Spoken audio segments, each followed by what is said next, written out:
कोरफड पासून ऑइल बनवण्यासाठी आपल्याला कोरफडीची पानं लागणार आहेत। तर आपल्याकडे असतात तर ती हार्वेस्ट करून घ्यायची आणि स्वच्छ धुवून घ्यायची ती पाण्याने। त्याचा गर आता आपण काढून घेऊया। तर कोरफडीमध्ये खूप साऱ्या नॅचरल प्रॉपर्टीज असतात ज्याचा उपयोग करून आपण त्याच्यापासून उत्तम असं हेअर ऑइल बनवू शकतो। आपण हे केसांसाठी आणि स्किनसाठी वापरू शकतो। तर त्याचा जो गर आहे तो सगळा व्यवस्थित आपण काढून घेऊया। कोरफडीचा गर जो आहे तो पूर्ण व्यवस्थित काढून घ्यायचा त्या पानांमधून। साधारण मी 3 ते 4 कोरफडीची पानं घेतली आहेत मीडियम साइजची। शक्य होईल तितका पानातून तो गर असा काढून घ्यायचा आहे। तर हा आपण आता मिक्सरला वाटून घेणार आहोत बारीक।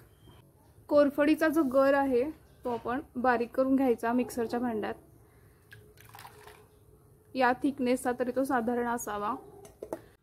ॲलोवेराचं ऑइल बनवण्यासाठी आपल्याला नारळाचं तेल लागणार आहे। तसंच आपण हे पिसून घेतलेलं ॲलोवेराचं जेल आहे ते लागणार आहे आणि काळी मिरी लागणार आहे।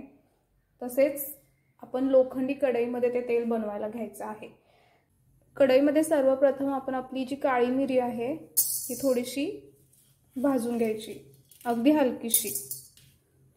काळी मिरी तेलात वापरल्यामुळे तेल लवकर खराब होत नाही, तसेच हेअर साठी सुद्धा ते फार उपयोगी असतं। तर काळी मिरी जी आहे ती हलकीशी अशी छान भाजून घ्यायची आहे। लोखंडी कढई वापरण्याचं कारण म्हणजे याच्यात जे आयर्न असतं ते आपल्या तेलामध्ये उतरतं आणि ते फायदेशीर ठरतं केसांसाठी। त्यामुळे शक्य झालं तर तुम्ही लोखंडी कढईचा वापर नक्की करा। तर या दोन गोष्टी ज्या आहेत ह्या समप्रमाणात घेतल्या तरी चालतात, किंवा तेल जे आहे ते तुम्हाला थोडंसं तुम्ही जास्त घेतलं तरीही चालेल, म्हणजे 1.5 वाटी तेल घेतलं तरी चालतं।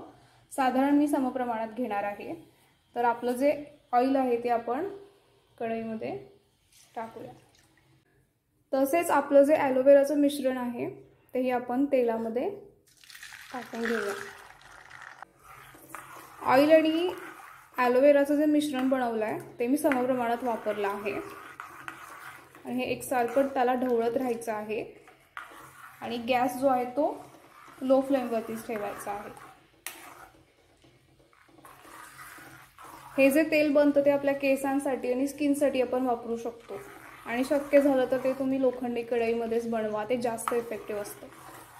ऑइल बनवण्याची प्रोसेस खूप इझी आहे, फक्त बनवताना पेशन्स ठेवायचा आहे आणि लो फ्लेमवरतीच ते बनवत राहायचं आहे। असं एकसारखं तुम्ही त्याला ते ढवळत राहू शकता।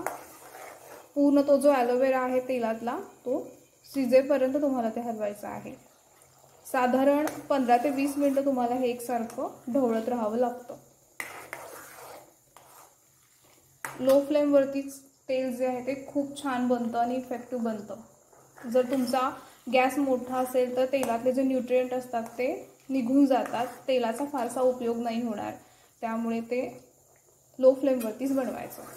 ॲलोवेरा जो आहे तो इथपर्यंत शिजला पाहिजे, पाहू शकता तो पूर्ण शिजलाय। आता आपण गॅस बंद करून घ्यायचा आहे आणि तेलामधला जो ॲलोवेरा आहे तो पूर्णपणे असा शिजला पाहिजे, तेव्हा ते बंद करून घ्यायचं आणि कढईमध्येच तेल थंड होण्यासाठी ठेवायचं आहे। साधारण 1-1.5 तास त्याच कढईमध्ये ते ठेवायचं आणि नंतर आपण ते गाळून घेऊया।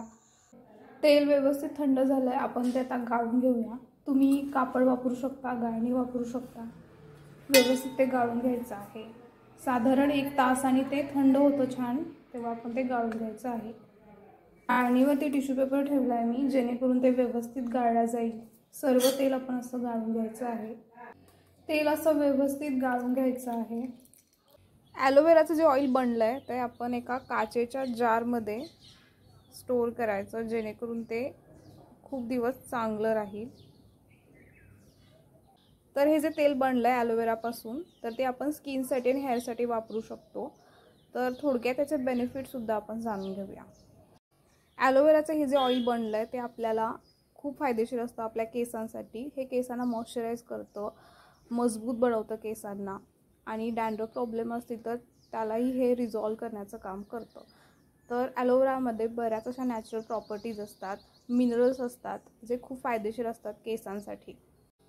ॲलोवेरामध्ये बऱ्याच प्रकारचे मिनरल्स, एन्झाईम तसेच विटॅमिन ए असतं, बी असतं आणि ते खूप जास्त फायदेशीर असतं आपल्या केसांसाठी। आणि आपण ते त्याचं ऑइल बनवून आपल्या केसांना त्याचं पोषण देऊ शकतो. नक्की ट्राय करा. ॲलोवेरापासून त्याचं ऑइल खूप फायदेशीर आहे.